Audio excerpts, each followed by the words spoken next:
আমার হাতে এখন যেটা দেখতেছেন এগুলো হলো পেঁচ পাতা। এই যে সামনে দেখতে পাচ্ছেন পেঁচ পাতা, এগুলা কাটবো এখন।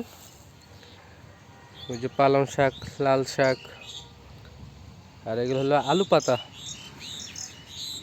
তো আলু হয়ে গেছে আলহামদুলিল্লাহ, পেঁচও হয়ে গেছে, আর এই পেঁচ পাতাগুলো কাটতে হবে এখন। আর এই যে ফুলকপি, ফুলকপিগুলো ছোট ছোট ফুলকপি হয়েছে, সবগুলো তো হয় নাই।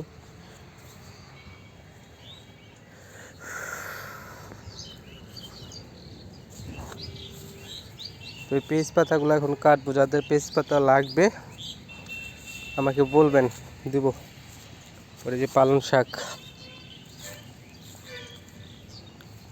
এই যে পালং শাক, লাল শাক। আসলে কি এখন বর্তমানে এগুলোর দাম কম। যখন কোনো কিছু প্রথম আসে তখন অনেক কিছু দাম বেশি থাকে। এই যে পেঁজে, আমাদের পেঁজ হয়ে গেছে।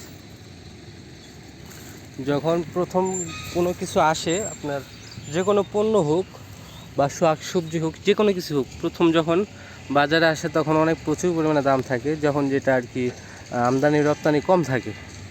কিন্তু এখন আমদানি রপ্তানি প্রচুর পরিমাণে বেশি, যার কারণে এগুলোর দাম এখন কম।